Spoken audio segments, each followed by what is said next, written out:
అది మళ్ళీ స్టార్ట్ పూర్ణ మీద మార్చాలి. అవునా? ఓకే. సదాశివసమారంభం శంకరాచార్యమధ్యమాం అస్మదాచార్యపర్యంతాం వందే గురుపరంపరాం. శృతిస్మృతిపురాణానామాలయం కరుణాలయం నమామి భగవత్పాదశంకరం లోకశంకరం. హరి ఓం. వసుదేవసుతం దేవం కంసచాణూరమర్దనం దేవకీ పరమానందం కృష్ణం వందే జగద్గురుం. ఓం శ్రీకృష్ణ పరబ్రహ్మణే నమః. శ్రీమద్భగవద్గీత అదః తృతీయోధ్యాయః. ఈరోజు 3వ అధ్యాయము 41వ శ్లోకం. తస్మాత్ త్వమింద్రియాణ్యాదౌ నియమ్య భరతర్షభ పాపానం హి ప్రజా హీనం జ్ఞాన విజ్ఞాన నాశనం. చూడండి, మనం క్రిందటి శ్లోకంలో చెప్పుకున్నాము, మన మనసు బుద్ధి ఇంద్రియములు కామానికి నివాసం, అంటే కోరికలకి స్థానం అన్నమాట. ఆ కోరికలు అక్కడ మొదలవుతున్నాయి. అక్కడ అంటే ఇంద్రియముల ద్వారా చూడడము, మనసు ద్వారా దాన్ని ఆలోచించుకోవడము, బుద్ధిలో స్థిరపరచుకోవడము, నాకు ఇది కావాలి, నాకు ఇది వద్దు, నేను ఇలాగా అలాగా ద్వేషం అన్ని మనకి అక్కడ ఒక స్థిర నివాసం ఏర్పరచుకుంటున్నాయి. ఈ నివాసం ఏర్పరచుకొని ఏం చేస్తున్నాయి? ఏమైనా ఊరికే ఉంటున్నాయా? మనలో ఉన్నటువంటి జ్ఞానాన్ని కప్పేస్తుంది. అంటే ఏంటి? మనకి ఇలాంటి కోరికలు పెరిగిన కొద్దీ నేను పరమాత్మని అనేటువంటి భావన నశించిపోతుంది. ఎందుకు నశించిపోతుంది?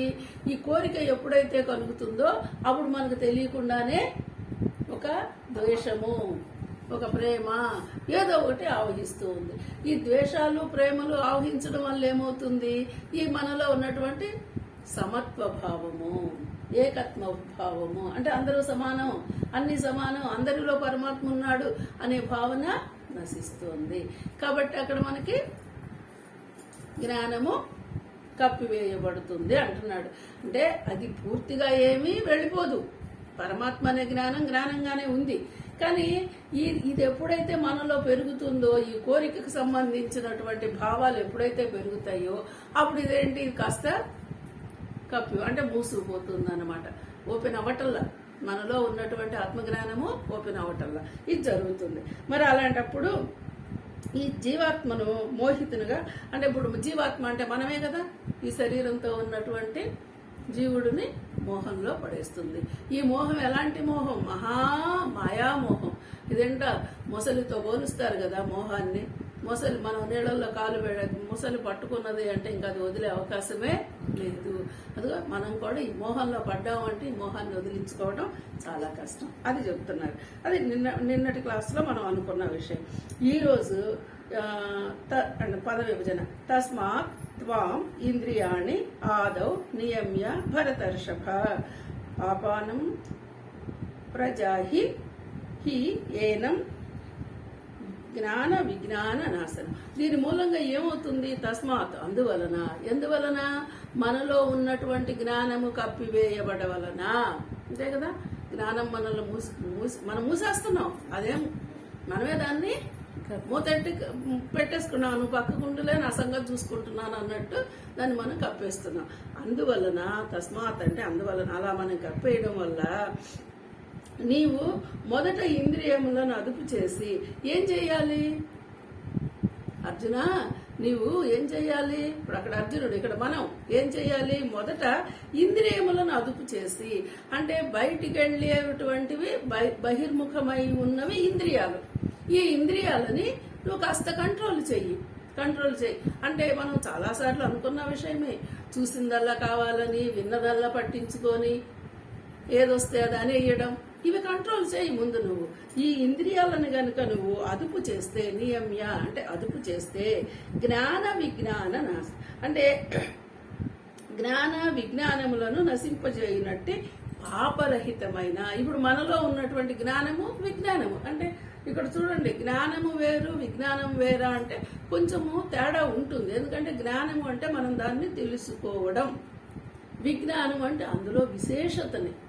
ఇప్పుడు ఒక వస్తువుని చూసాము, లేకపోతే ఒక వ్యక్తిని చూసాము, వెంటనే మనకు తోచిన అభిప్రాయం అనేయకుండా దాన్ని కాస్త ఆలోచించి అందులో నిజానిజాలను మనం కూడా గుర్తించగలగడం అది ఒక రకంగా విజ్ఞానం అనేది. అంటే అక్కడ ఉన్నది మామూలుగా చూస్తేనేమో జ్ఞానంగా తెలుసుకుంటాం. అందులో విజ్ఞానాన్ని ప్రత్యేకంగా నేను పరమాత్మని అనేటువంటిది ఏదైతే నీకు కలుగుతుందో అలాంటి విజ్ఞానమే ఎదుటి కూడా నువ్వు ఆ వస్తువు సంబంధించి కానీ వ్యక్తికి సంబంధించి కానీ ప్రత్యేకతను తెలుసుకోవడం ఇది విజ్ఞానం.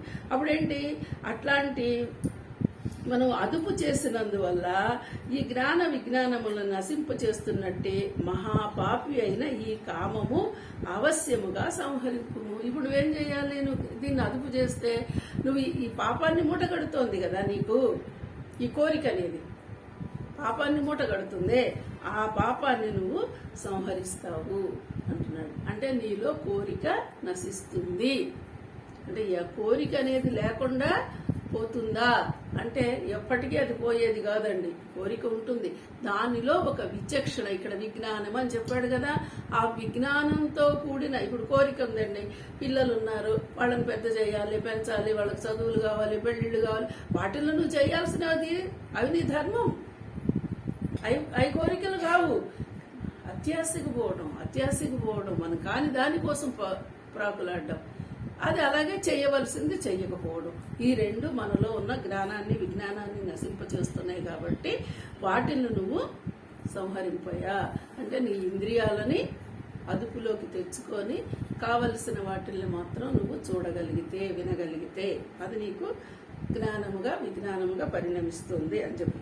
అంటే దీనికోసం ఇదేం మామూలుగా సాధ్యమయ్యేది కాదు. చూడడానికి చిన్నగానే ఉంటుంది, కానీ ఇంద్రియములను వశపరుచుకొనుము. ఆ తర్వాత జ్ఞాన విజ్ఞానాలను నశింపుజేయనట్టే మహాపాపి అయిన ఈ కామమును ఆవశ్యముగా సర్వశక్తులు ఒడ్డి రూపుమాపము. దీన్ని వదిలించుకోవాలంటే నీ సర్వశక్తులు వడ్డాలనే చెప్తున్నాడు. అంటే నువ్వు ఎంత శక్తివంతంగా అయితేనో ఇది నువ్వు ఇంద్రియాలను వశం చేసుకోవడం అనేది సాధ్యమైన విషయం కాదు. ఎందుకంటే ఇంద్రియాలు ఎప్పటికీ బహిర్ముఖమై ఉన్నాయి కాబట్టి వాటిని నువ్వు జాగ్రత్తగా చూస్తుంది. అది మనకి ఈ శ్లోకంలో చెప్తున్న విషయం. అలా చేయగలిగినప్పుడే నీలో ఈ పాపరహితమైనటువంటి కామన లేకుండా, అంటే పాపముతో కూడిన కోరిక పోతుంది అంటున్నాడుగా. నీ నిజానికి శరీరం ఉన్నంత వరకు శరీరానికి కావాల్సిన కోరికలు నిన్నేమి తీసేయమని చెప్పట్లేదు. ఎందుకంటే ఇది తప్పనిసరి, ఇది చేయవలసింది, ఉండవలసింది, ఇది ఉంటుంది. సో తర్వాత శ్లోకం